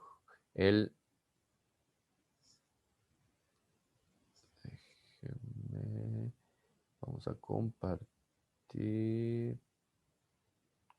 Aquí tenemos.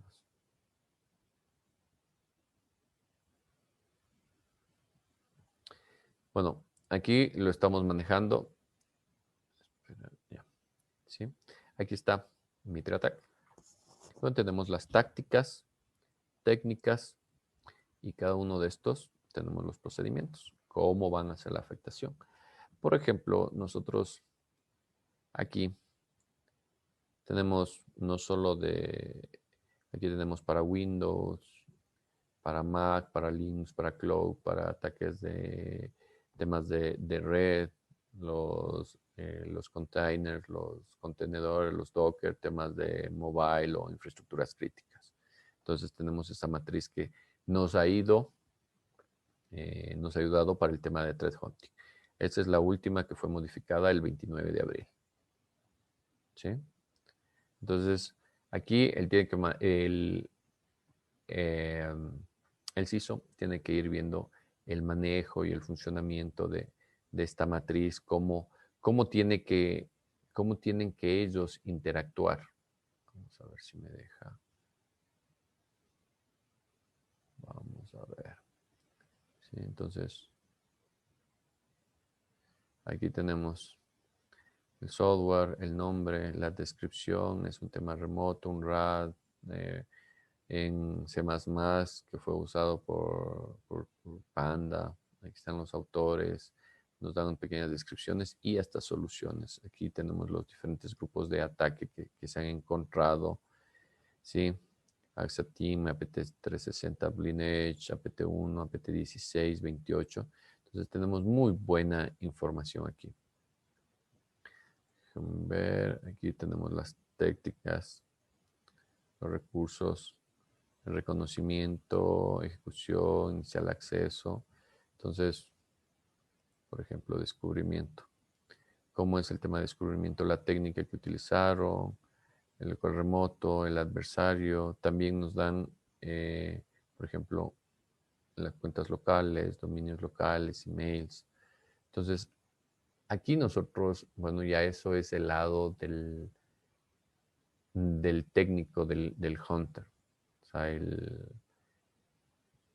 el CISO tiene que considerar, sí, o sea, necesito información y aquí tengo la información necesaria.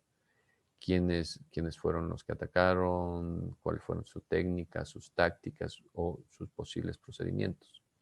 Entonces, ahí es donde ya empieza a manejarse. Entonces dice, ok, yo quiero saber, no sé, déjame ver, tengo bloqueado, parece que tengo bloqueado. No, no está bloqueado. Entonces, aquí quiero, por ejemplo, información de phishing. Phishing por información puede ser un spear phishing, por link, por un adjunto, por servicios, etc. Entonces, esto me da una mejor visión desde el lado del CISO, ¿sí? Porque la matriz y el manejo, ¿quién lo va a manejar? Mi equipo del Hunter. Pero yo necesito saber, ya, ok. Usted me dice que fue un ataque la PT21 y quiénes fueron, cuál fue la organización, cuáles eran su visión o cuál era su motivación en la que nos querían hacer la afectación. Ok. Vamos a ir y vamos a compartir nuevamente la presentación. Ok. Pero como seguimos en la cobertura, tenemos no solo Mitre, necesitamos casos de uso adecuados.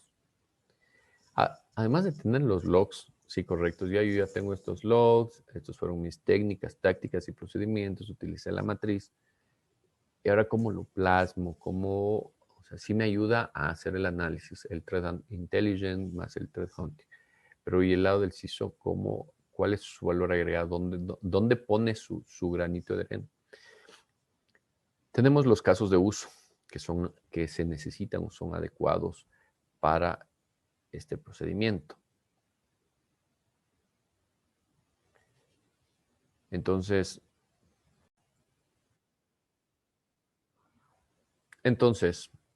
tenemos que considerar que si yo ya tengo el análisis de los logs, tengo toda la información de los logs, me basé en que mis indicadores de compromiso, en mis IO6 y IOAs, entonces ahora tenemos que generar los casos de uso. ¿Para qué? Para que puedan alertarse automáticamente. Lo que estamos haciendo está bien, pero el tema manual o ya lo detectamos o no lo teníamos mapeado en este tipo de incidente que lo vamos a tener en la red. Entonces, hay que hacer un caso de uso que nos permita automatizar o detectar a tiempo esta incidencia, ¿sí? La detección automática con los indicadores de compromiso de los logs que revisamos, que ahí tenemos los IOC o los IOA, necesitamos automatizarlos, ¿sí? Y a esto nos ayuda esta herramienta. Y ahí, déjenme un segundito. A ver, vamos a... déjenme ver.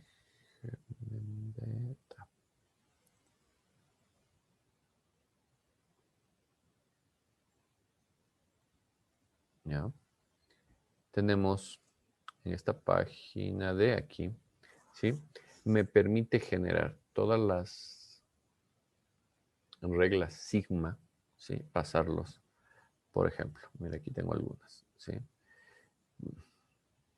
Posible exchange, posible HACMU, MSI. Hagamos lo último que se veía era el tema de exchange o procesos creados inusuales. PowerShell ejecución.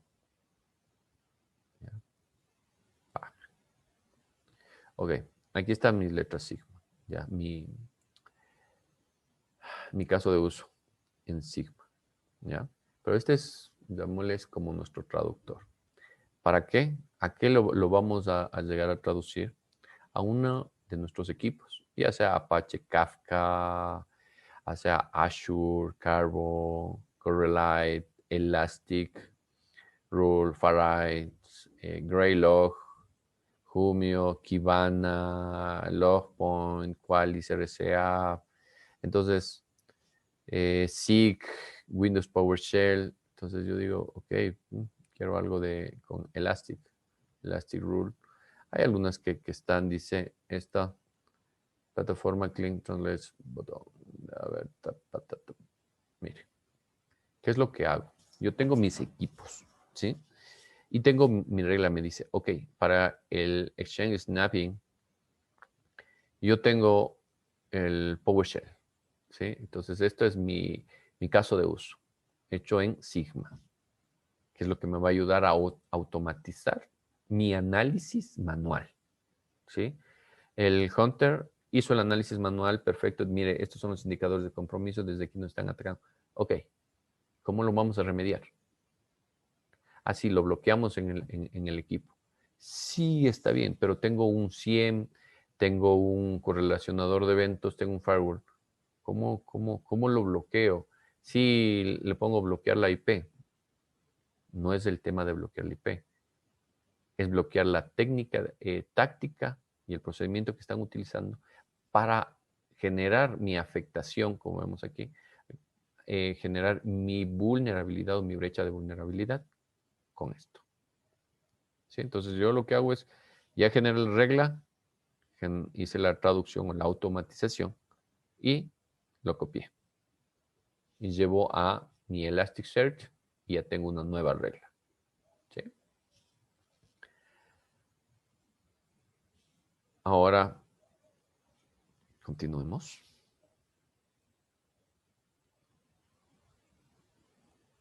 Entonces, ya tenemos los casos de uso. Pero adicional a esto ya detecté mi IOC, IOA, lo automaticé con mis casos de uso utilizando Sigma. Ahora, desde el lado del CISO, el tema, ¿cuál es la estrategia? ¿Ya? Porque tenemos que considerar que el CISO es un estratega. Es el que me va a ayudar y es el que va a ayudar a la organización a tomar decisiones, ¿sí? Entonces, ¿cuál es la estrategia para mitigar este riesgo? Primero, tener un objetivo, establecer los objetivos de la investigación, a dónde se va a llegar cuando yo tengo un incidente, cómo lo vamos a modelar, cómo le vamos a emular, cómo se lo va a detectar y al final cómo se lo va a validar, para generar un reporte, ¿sí?, al CISO, y a él le sirva como insumo para generar indicadores a la organización. Y todos felices. Entonces, ¿cómo lo manejaríamos? Lo interesante, las herramientas, lo que nos interesa. Bueno, tenemos varias herramientas, sí, pero como teníamos en este roadmap, tenemos el modelado, el Data Modeling Table, que es OSIM, que es muy bueno, o el Threat Modeling Tool, el Dragon, ¿sí?, de OWASP. Entonces son muy buenos para empezar a modelar, para trabajar con el equipo de Blue Team. Miren, esto podemos modelar, o este ataque se va a hacer con el Red Team. Modelemos cuál fue el ataque, cuál fue el incidente que se tuvo para tratar de mitigar, no volver a recaer en el mismo incidente, porque si no, es pérdida de tiempo y pérdida de recursos. Ahora, ¿cómo hacemos la emulación? Podemos hacer la emulación de dos maneras. Del tema manual, ¿sí?, con Metasploit, Qualtrics, Empire, Covenant, o automatizar estos scripts con Caldera, Infection Monkey, Redbeard, APT Simulator, ATT-Pound, ¿sí? Pero aquí, ¿quién lo define? El CISO. El CISO me dice, ok, vamos a hacer esta emulación generando scripts manuales. Si tengo a los expertos o a los hunters, ¿sí?, que saben y manejan el tema, ¿sí?, podemos manejarlo así, o automaticemos. ¿Para qué automatizamos? Para mejorar nuestro tiempo de respuesta. Muchas veces con el script somos más específicos. En la automatización hay falsos positivos. Eso tiene que ir discriminando el CISO, ayudar a discriminar. No es un experto de las herramientas, pero tiene que saber el funcionamiento. Tiene que entender el flujo o las técnicas y tácticas y procedimientos para poder ir discriminando los falsos positivos y los falsos negativos. Entonces, ¿tenemos más herramientas para emular amenazas? Sí. Tenemos soft de Elasticsearch, Helm, Splunk, ¿sí?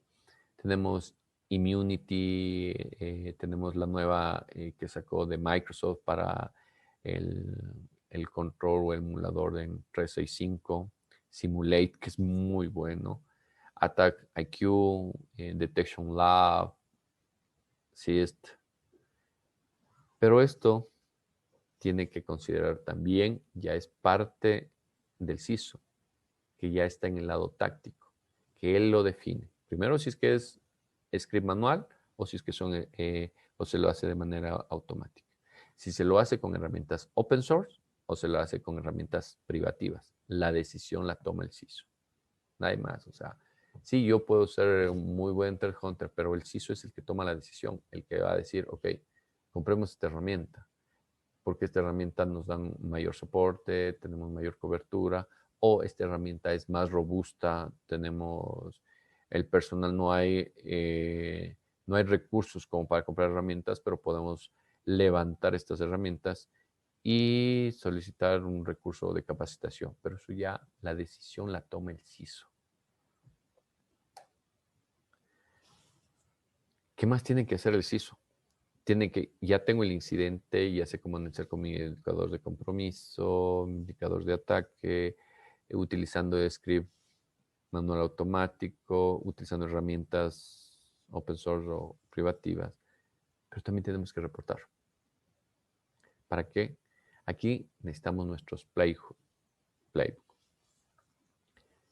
donde nosotros, ¿qué es lo que hacemos o qué hace el CISO? El CISO tiene que ir alimentando esto para tener su bitácora, para tener sus lecciones aprendidas, donde nos dice, oye, pasaron todos estos incidentes y cómo actuamos, cómo se generó el incidente, desde dónde se generó, cuál fueron la emulación, fueron estos pasos, estos parámetros. Okay. Entonces tenemos algunas herramientas como Threat Hunter Playbook o Unfetter, ¿sí?, que generan reportes, que generan diferentes resultados.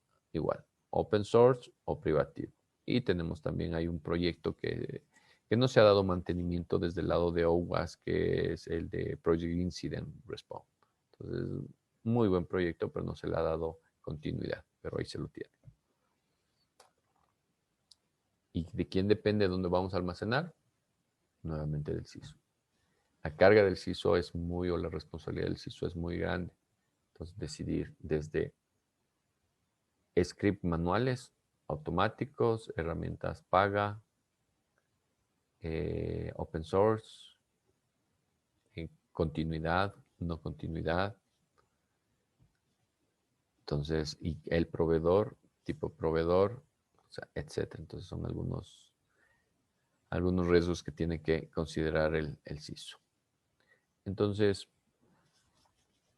¿cuáles son aquí las lecciones aprendidas?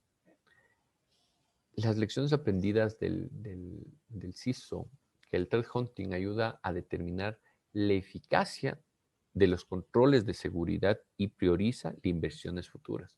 Entonces, yo ya genero mis controles de seguridad, es lo que hace el CISO. Y vamos a priorizar las inversiones futuras. Ok, esta herramienta me ayudó, open source me ayudó, me solventó. No fue lo que yo esperaba, porque necesitaba una mayor respuesta. Por la falta de capacitación no se tuvo. Entonces, priorizamos las inversiones futuras. Utilicen las herramientas threat hunting. Esto me ayuda a posibles rutas de ataques a través de qué, hacia dónde vamos y qué vamos a proteger hacia nuestros activos altamente sensibles, siempre y cuando yo como CISO conozca el ecosistema de mi infraestructura. Y adicional, el threat hunting me ayuda a mejorar el grado de madurez de ciberseguridad de la organización y de los hunters, midiendo las herramientas de threat hunting para probar la eficacia y las capacidades de detección actuales. Okay. Mi personal está ahí. ¿Cómo reacciona? Si tengo las mejores herramientas, tengo el mejor proveedor, el proveedor me dice, no, mira, yo te doy esto, te doy las configuraciones, te doy los mejores SLAs. Perfecto. Y ahora yo tengo la herramienta. ¿Quién la administra? Tiempos de respuesta, ¿cuáles son? ¿Cómo estamos respondiendo?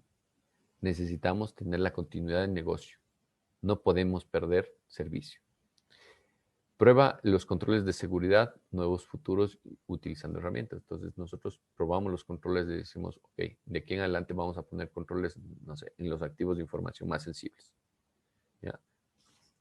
Tenemos que ver qué herramientas vamos a utilizar o recomienda ahí el CISO qué herramientas se pueden utilizar para implementar estos controles, basado en las políticas y en el análisis que ya se basó.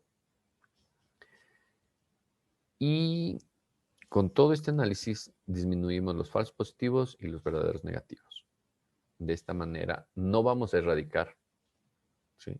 Porque eso ya es un tema de experiencia, del día a día y de la comunicación que se tenga con el equipo de trabajo, ¿sí? Si la comunicación es adecuada y hay una buena simbiosis, puede ser una pasarela entre el CISO, el lado técnico, ¿sí? Y la organización. De esta manera disminuye y mitigan los riesgos, ¿sí? Se mitiga exponencialmente, siempre y cuando haya esta simbiosis, porque solo tener buenas herramientas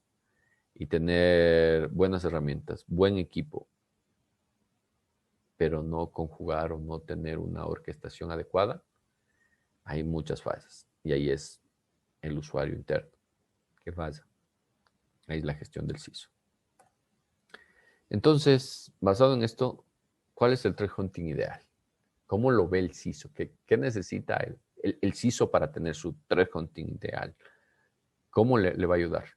Es planificando, preparando los procesos, la experiencia, eficacia y expertise del personal, ¿sí? En la planificación yo ya tengo las herramientas o el personal, pero la experiencia, la eficiencia de un tiempo de respuesta, ¿sí?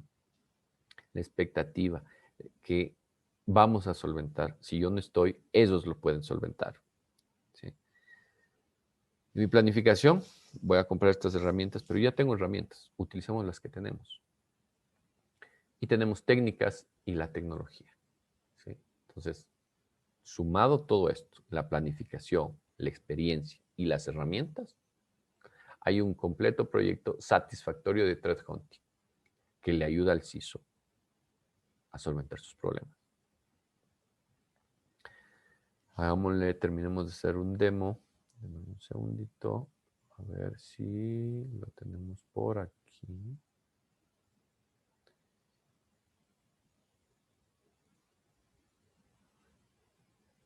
Estoy buscándole.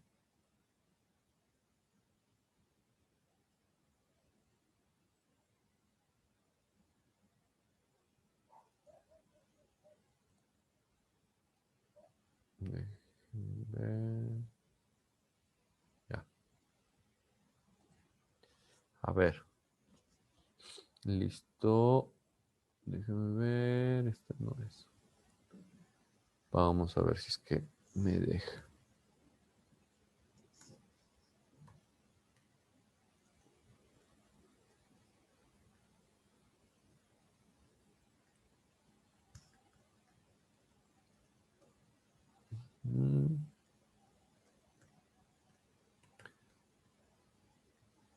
¿Y qué pasó?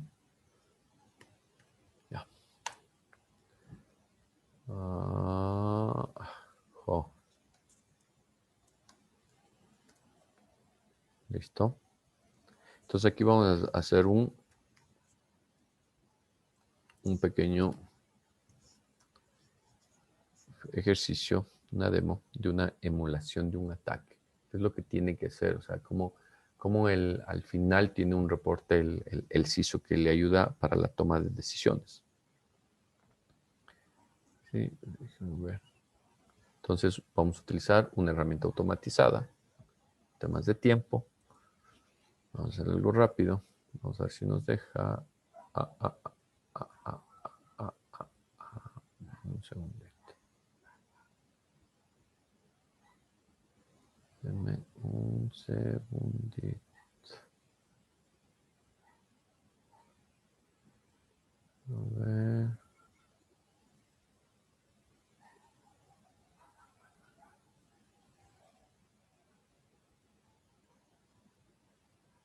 Vamos a ver si me deja ahí. Ahí sí. Lo que pasa es que las recomendaciones tiene que ser Chrome, el navegador. ¿Sí? Entonces ahí sí.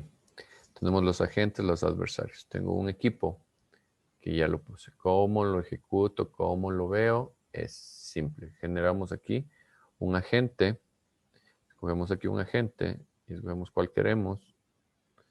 Por ejemplo, este de aquí. Tenemos todos los parámetros. Vamos a hacer la afectación a equipos Mac, equipos Linux o equipos Windows. Entonces yo ejecuté un equipo Windows que está por aquí. Sé que lo están trabajando en este momento. Ok, es el FairPC y parece que está apagado. Denme un segundito. Un segundito. Ok. Gracias. Oh, pasó algo. Bueno, me dice el equipo. Contacto por HTTP. FairPC. Última conexión. Creado. Sleep. La arquitectura del equipo. La plataforma. Toda esta información me entrega. ¿Sí? Entonces digo, ok, matar a la gente o grabar. Digo, grabemos, ok. Vamos a ver, no me está dejando.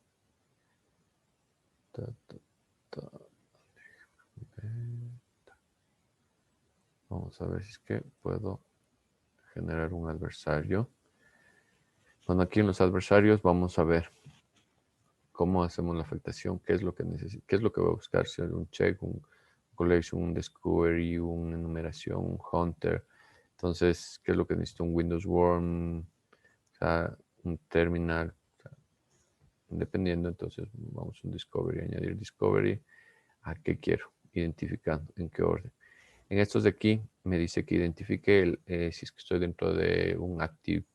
¿Sí? Entonces necesito las credenciales, buscar usuarios, identificar usuarios, descubrir dominio y control, permisos de grupo Discovery, identificar firewall. Vamos a ver si es que PowerShell. Aquí tengo permisos de grupos de ya. Vamos a grabar. Y me dice que quiero. Algún payload especial, un calculator, un in default, un ajo y ya. Un segundo. Ya. Entonces yo lo voy poniendo acá. Resulta lo que yo necesite. ¿Sí? Algún payload que necesite en los tiempos. Si es un Linux, si es un qué tipo de equipo es un Darwin, un Windows. Entonces yo digo es un Windows. Entonces, ok. Ya, entonces digo, ok, vamos a grabar. Ya. Entonces aquí me dice, vamos a hacer un tema de descubrimiento, un tema, busca las habilidades, permisos grupos, permisos básicos, añadir al adversario, Linux, Darwin, Windows. Por ejemplo, aquí me sale, y vamos a grabar. Déjenme ver, Discovery, no me deja. Ok. Vamos a ver. Listo.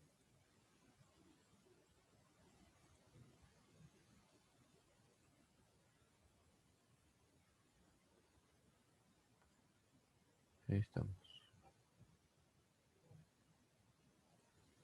Ya, ya está grabado.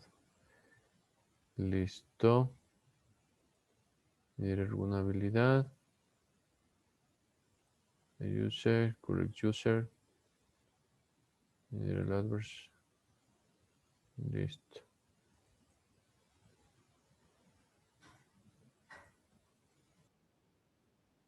Bueno, luego que ya tenemos definido el agente, los adversarios y la operación, es ejecutar. Lo ejecutamos aquí y vamos viendo. Como podemos verlo aquí. La red de interfaz, la configuración, ver los procesos, lista de directorios, trabajo. Me va saliendo estrellitas o no me va entregando información cuando me pone una X. Pero mientras sigue evaluando. Como ven, están interrogantes, entonces sigue analizando el día para obtener información al final, cuando ya obtenemos, miren, ya obtenemos toda la información o el tipo de ataque que lo enviamos como solo fue un check, ¿sí? Para que cheque qué nomás tiene, qué es lo que tiene habilitado. Entonces, ahí me da la operatividad. Eso sería. Muchísimas gracias. Gracias a la organización. Si tienen alguna pregunta, tienen alguna inquietud, pueden contactarme y podemos ir revisando el tema, sus dudas, sus cosas. ¿Sí? Entonces, muchísimas gracias. Gracias a la organización. Gracias a todos por la invitación.